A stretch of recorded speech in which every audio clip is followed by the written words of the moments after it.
Pokemon Go has been out since summer of 2016, but it's not too late to start. In this video, I will give you some tips that I believe will really help you on your journey in Pokemon Go in 2022.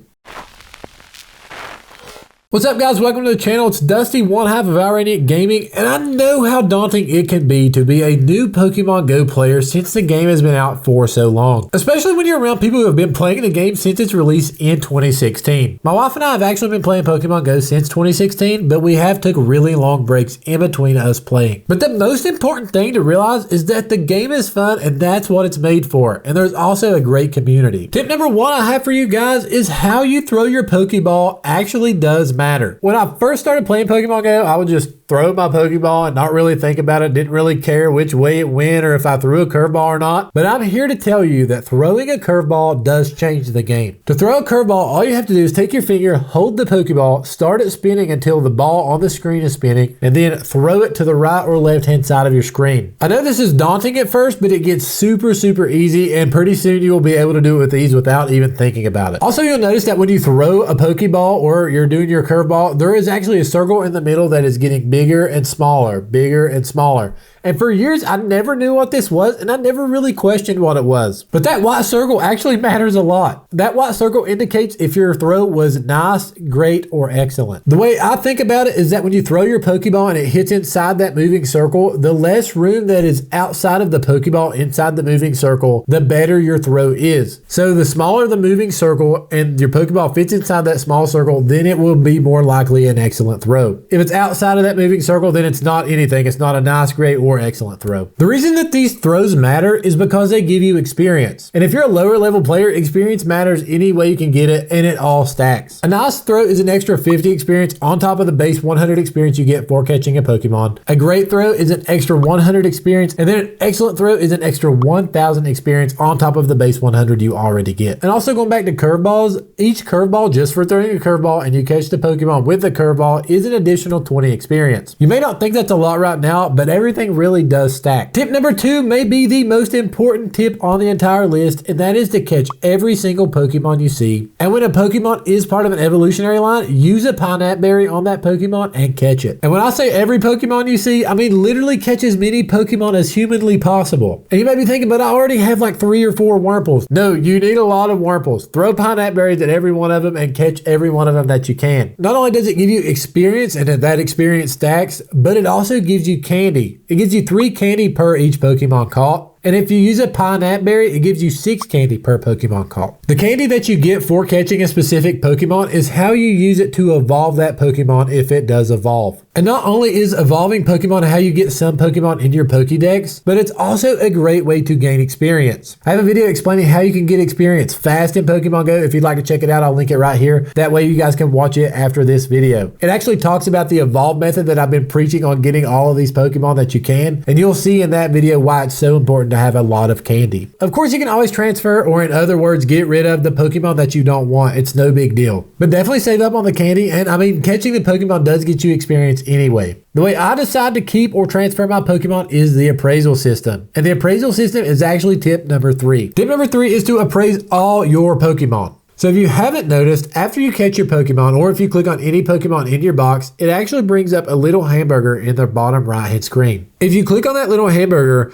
there is a list of a few things, and there is an appraise button. When you click that, your team leader will appraise that Pokemon and let you know how good it is. Of course, this only works after you have picked a team in Pokemon Go. Definitely pick Mystic. You need to pick Mystic. Mystic is the best. Just kidding. But when you look at the appraisal method, it brings up 3 lines and then 3 stars. For now, all you really need to focus on is the 3 stars. If it's a 3-star Pokemon, genuinely, it's pretty good. There is an in-depth way to look at this, but for now, since you're starting out, just know that 3-star, or there's a way to get a 4-star. That just means that the thing turns pink and all 3 of the lines are maxed all the way out. That is super good. 3-star and above is good. For higher CP Pokemon, CP is literally just a line you see behind the Pokemon when you click on it. There's a little white circle at the end. When that little white circle is all the way down to the right, think of like a speedometer on your car, then that means it's high CP or combat power Pokemon for the species that it is. You'll notice some Pokemon have higher CP maxes than other Pokemon. For example, my Mewtwo right now that is maxed out at my level 38 trainer level is 41 3106 CP. My Melmetal maxed out at my trainer level 38 is actually only 3599 CP. Different Pokemon have different max CP levels. And mainly what you want to shoot for is to keep your 3-star high CP Pokemon. That isn't to say you should get rid of every 1 or 2-star high CP Pokemon you have, but just know that 3-star high CP Pokemon are your best for battling. Once you get into Pokemon a bit more, you can watch more in-depth videos explaining how to read your Pokemon and get the best Pokemon that you can get. And that also kind of segues us into the next step, and that is don't waste your Stardust. Take it from someone who has wasted a lot of Stardust in his time. Stardust, indicated by the little purple tube with a number beside of your candy when you click on a Pokemon, is essential to Pokemon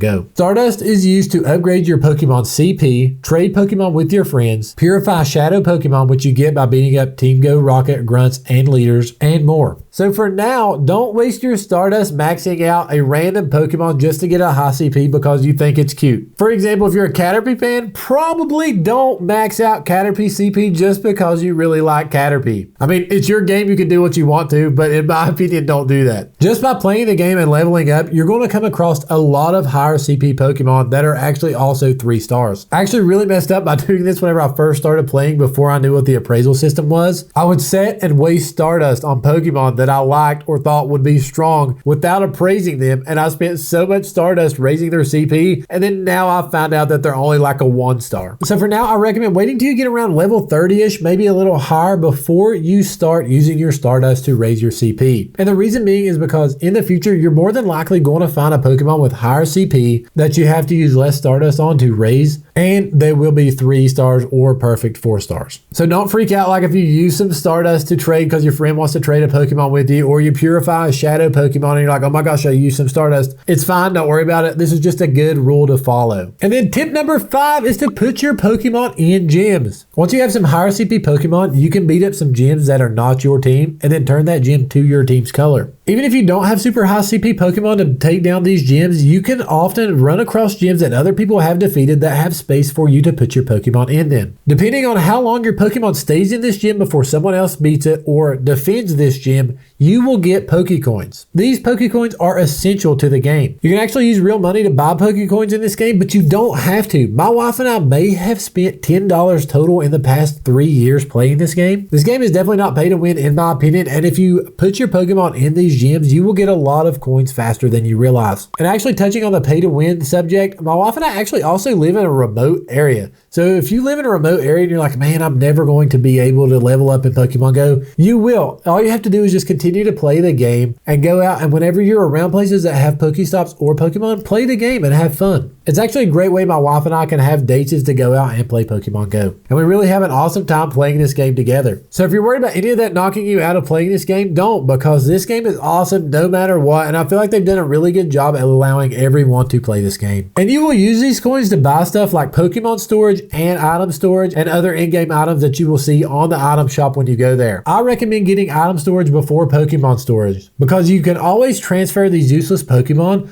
but you will always need items to play the game. And tip number 6 is actually battling in raids. Battling in raids is a great way to get strong Pokemon. It's also a great way to get Pokemon that are 3 stars. If you are a lower level, battling in some of these raids may be hard unless you're part of a big group. But there are lower level raids that you may be able to battle by yourself for the most part. And not only do these raids grant you high level Pokemon, they also grant you a lot of experience as well. And the way you get to raids is they are actually on gyms, and you will see them about to hatch, and there'll be a little egg on top of the gym. And when they are hatched, it'll show that one specific Pokemon, and when you click on it, it'll show the difficulty. If you're interested in doing high level raids, definitely check out the Discord I'm linking in the description below. You will use what's called a remote raid pass to join someone across the entire globe to join a raid where they are with your remote raid pass wherever you are. It's a little daunting at first, but once you figure it out, it's super simple and it's super awesome. And then my tip number 7 is just to have fun. Don't let the intimidation factor of this game or veteran players be like, hey, this is this, and then you get just completely overwhelmed with the game. It's such a good game and super super fun. There's really nothing like going out with my wife and us hanging out with our friends and playing Pokemon Go, and of course finding shinies in Pokemon Go. And really, this is just such a good game, and I'm glad it's still so awesome after so many years. And that's all I have for you guys today. Thank you guys so much for watching this video. If you have any questions at all, drop them in the comment section below, and I will try to the best of my ability to answer those. If you like this video, be sure to hit the like button. Also hit the subscribe button while you're down there, and turn on the bell so you don't miss a video. My wife and I do stream over on Twitch. If you're wanting to check that out, the link will be in the description. We would love to have you guys over there and just hang out with you all. This is one half of Our Radiant Gaming signing off. Everyone have an awesome day, and God bless.